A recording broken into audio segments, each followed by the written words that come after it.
Welcome to Business Talk here on Business Tech, South Africa's number one business news website. Now, it's time to talk about probably the single most important issue in South Africa today, energy, and in particular, renewable energy. I was reading the numbers from the Reserve Bank stating that the difference between South Africa's GDP growth this year and our emerging market peers can largely be explained by one thing, and that is load shedding. It's costing us between 2 and 3% of GDP a year, and that's probably conservative. And that's why the renewable energy revolution, which continues to gather pace, is such an encouraging sign in South Africa. I suppose one could quibble about the slow pace of Eskom's unbundling, and certainly the delay in tabling the ERA amendment bill is evidence of this. But in the main, we're in a far better place than we were just a couple of years ago. And one of the companies at the forefront of this is Scatec. Today I have with me Jan Fourie, who's Executive Vice President for Scatec in Sub-Saharan Africa, which is a global Norwegian renewable energy company focused on bringing clean, sustainable energy to communities around the world. Jan, great pleasure to have you here. You're working in remote areas like the Northern Cape. Where are you based at the moment? Hi, Michael. Yeah, pleasure. Thanks for having me.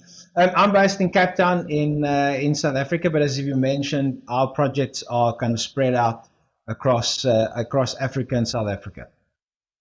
So it's a good place to start because I'm sure some people may have heard the name Scatec, others may have not. Just give us a brief recap of who the company is and the kind of work that you've done all over the world. Great stuff. So Scatec's a Norwegian listed business, as you mentioned, and we're a leading provider of renewable energy solutions and accelerating access to renewable and reliable and affordable power in high growth markets. So we focus on the emerging markets, and we're a long-term player, and we build, own, operate, and develop these projects. And currently, we've got about 4.6 gigawatts of power in operation, and across 4 continents, of which about 450 megawatts is in South Africa, and we've got about 900 megawatts that's currently in construction in South Africa as well. So that's the play locally. And as I mentioned, we're in Africa, we're in Asia, we're in South America, and then in Europe. And we've got some major projects on the going at the moment in South Africa in particular. We're building one of the largest solar and battery hybrid projects in the Northern Cape in Kenhardt, of which we're very proud. And I can say a bit more about that later. It's a dispatchable project. And then we're building a big project in Brazil called Mendibim. And then we are the first people to have reached financial close on our solar projects in round 5 of the REAP. And looking forward to build our first projects in the Western Cape in the Ceres Karoo. So yeah, that's a little bit about Scatec. In a nutshell, and it's Scatec, not Scatec, potato, but I'll stick to your pronunciation. So, I mean, how long has Scatec been involved in renewable energy projects in Africa and South Africa in particular? And let's perhaps talk about some of those projects you want to highlight, particularly in the Northern Cape, which I think is a very interesting model in the way you've approached it from a community development perspective and a whole range of issues.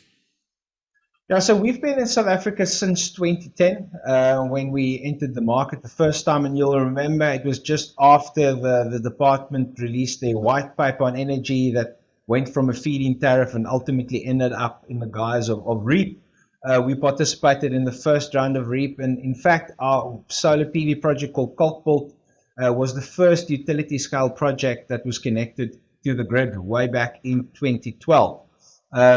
And since then, we've added Kalkbolt, Droinberg, and Linda in round 2. And then just as COVID hit, lockdowns hit, we reached commercial operation on 3 of our projects in Uppington, which we've recently sold to Stanlib. And then, as I mentioned, this very big project in Kenhardt, and the hybrid project, I mean, to give people a sense of scale, it's 10 kilometers across from top to bottom. We're installing about 1 million solar panels there, and it'll be up and running by the end of the year. So in an 18-month period, I mean, the team has done amazing work to get that done. And to date, we are the only people who've actually signed a PPA and reached financial close there. So really proud of what we've been able to do. And then, I mean, other locations, we're in Egypt, we're in Uganda, Botswana, Mozambique, Rwanda, South Sudan, Chad, Cameroon, Malawi, Burundi, DRC, and Tunisia. So, I mean, we're very active on the continent. And a key part of what we do is that social license to operate. I mean, we're a long-term investor, so working closely with the communities where we need to be partnering with them. People work at site, and community engagement is not a one-off endeavor. It's kind of it's a relationship. We need to be good neighbors in that, and I think we've been able to kind of get that right. I think it's a learning experience, and every community is different, but it's a very important part of what we do. Yeah, it has to be based on what the community feeds back, and it is different for each community, as you say. Coming back to what you've learned, because to your point, you are to this point still the only financial close in bid window 5, and kind of the lessons through this project, which is if you look at it, total solar capacity of 540 megawatts, battery storage capacity of multiples of that, and provide 150 megawatts of dispatchable power, I think, under a 20-year PPA. What are the lessons that you've learned in achieving financial close and getting to this point? Well, I think we've learned a couple of important lessons. I think the first one is that our integrated business model, where we are the developer, we're the investor, we're the contractor for building it and operating it, is a model that assists us in navigating complexity perhaps better than some of our peers. The other thing is also not to be swayed by headlines that you read in the paper. I think often people, it becomes such an emotional roller coaster. See the headlines. You just need to put your head down, do the work, get stuck in. And I mean, we've gone through interesting times since 2010 when we've been here through the Zuma era, through state capture, through a number of things. But time after time, especially in South Africa, it's been shown that the government has stuck to their guns despite delays. And these projects have seen the light of day. So I think if you are a savvy international investor with the stomach to do it, you can do.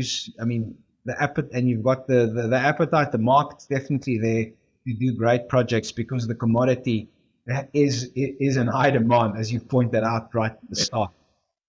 Yeah, absolutely in high demand. I suppose the $1 million question, and given your vantage point, I'm not going to say you're close to the coal face, close to the solar panel face. I've got to ask you, when you see us putting an end to load shedding, I've seen multiple reports. There was a great Investec report that said maybe Q4 2025. Some others that are kind of in the ballpark. When do you think this energy crisis will come to an end? So there's a report out with the CSIR a couple of months ago where they quote the number of 10 years before we truly get out of load shedding. I mean, my own personal prediction is we're probably in the 7 to 12, 10-year realm for getting that right. And that is if all the right things are happening now, if the energy availability factor of existing Eskom power stations are up, if we can deploy renewables at the rate as predicted, if the grid can expand as required to facilitate all the distributed generation. So I think even with that timeline, it's premised on doing a lot of things right now. I think out in the political sphere, there's a lot of people making statements about how swiftly load shedding will come to an end. I think it's to score some political brownie points along the way, but as someone intimately involved in the projects, in the details of getting the permits, the land, the financing, these are still multi-billion rand projects that have a finite development time to get done. So, it's going to take longer than most people probably expect. Well, at least is what the headlines seem to indicate, in my estimation. Yeah. Well, one always has to take what politicians say a couple of months out from a key election with a rather large pinch of salt.